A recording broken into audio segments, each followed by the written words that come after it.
हमारे साथ पंकज राणा हमारे संवाददाता जुड़े हैं और उनके साथ इस वक्त मौजूद हैं हेमकुंड साहिब मैनेजमेंट ट्रस्ट के उपाध्यक्ष नरेंद्रजीत सिंह बिंद्रा। उनसे सीधा बात करेंगे हमारे संवाददाता। जी पंकज, बात करें आप और जानें किस तरह की तैयारियां हैं। बिल्कुल, देखिए 22 तारीख से हेमकुंड साहिब की यात्रा शुरू हो रही है। व्यवस्थाएं क्या है वो तमाम उन चीज़ों पर बातचीत करने के लिए हमारे साथ हेमकुंड साहिब ट्रस्ट के जो उपाध्यक्ष हैं नरेंद्र सिंह बिंद्रा जी, वो हमारे साथ में, उनसे बातचीत करते हैं। बिंद्रा जी, आप अभी वहाँ से आए हैं, किस तरह की तैयारियाँ हैं? चार धाम यात्रा भी चल रही है, तो किस तरह की प्रॉब्लम्स भी आ सकती हैं लोगों को, क्या अपील करें?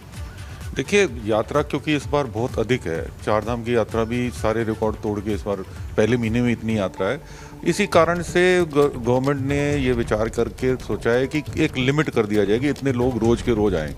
उसमें वो in the interest of the tourist है। तो आप हमने भी जैसे हेमकुंड साहब में हमारी व्यवस्थाएं बहुत हैं कि हमारे पे तो 7 जगह में धर्मशालाएं हैं, गुरुद्वारे हैं, हम बांट भी सकते हैं, लोगों के रहने के इंतजाम है, खाने का इंतजाम है, सारा कुछ है। लेकिन उसके बावजूद हमारे ने विचार विमर्श गवर्नमेंट के साथ करके ये फैसला किया है कि 5000 से अधिक आदमी एक दिन में हेमकुंड साहब के दर्शन के लिए नहीं जाएंगे। उसमें उनका भी फायदा है और हमारा भी फायदा है। अब वो इनको भी ये समझना चाहिए कि मैं एक उदाहरण देता हूँ कि अगर आप किसी एयरलाइन पे बुकिंग करते हो और उस दिन की किसी भी फ्लाइट में आपको जगह नहीं मिलती तो आप अपना प्रोग्राम चेंज करते हो कि 2-3 दिन बाद चले जाएंगे।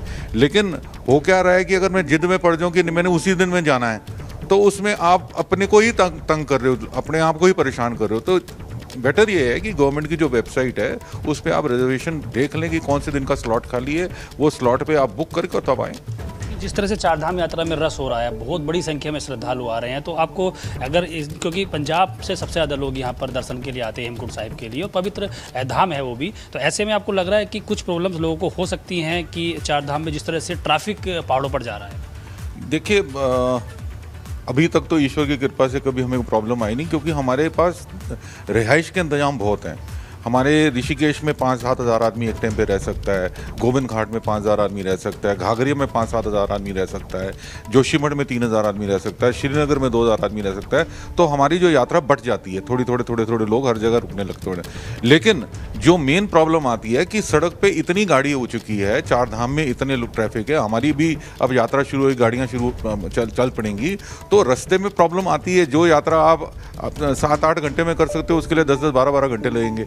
और उसके अलावा गाड़ी भी एक प्रॉब्लम हो जाती है, गाड़ियाँ जितनी चाहिए वो मिलती नहीं है। तो ये जो गवर्नमेंट ने एक सिस्टम बनाया है कि आप इतने लोग ही रोज इस धाम में जाएं और इतने लोग उस धाम में जाएं, वो एक अच्छा सिस्टम है। और एक और बताऊं, मैंने उस ऐप को देखा है अच्छी तरीके से। हमारा जो पहले ऐप था वो सिर्फ जो जाने वालों की नोट करता था कि इतने लोग यहाँ से गए।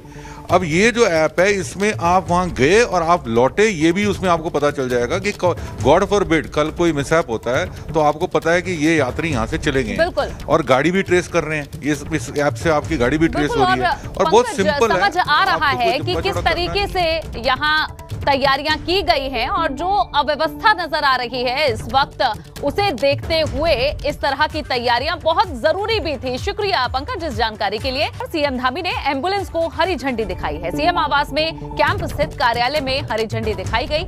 आधुनिक टेक्नोलॉजी से युक्त 2 ट्रैवलर एम्बुलेंस प्रदान की गई है। कार्यक्रम के दौरान कैबिनेट मंत्री धन सिंह रावत और डिक्सन टेक्नोलॉजी के सीईओ राजीव लोनियाल भी मौजूद रहे। तस्वीरें भी इस दौरान की जब सीएम धामी ने खुद हरी झंडी दिखाई एम्बुलेंस में। अभी हमने नई सरकार के गठन होने के बाद 100 दिन का अपना एजेंडा बनाया हुआ है, 100 दिन की एक कार्यसूची बनाई हुई है। उसके अनुसार हमारे सभी विभाग, सभी हमारे मंत्रालय, सभी लोग उस पर काम कर रहे हैं। और 100 दिन की कार्यसूची में जो उन्होंने अपनी प्राथमिकताएं ली हैं, उन सब प्राथमिकताओं को हम 100 दिन में जब पूरा कर लेंगे तो उसको जनता के सामने रखेंगे।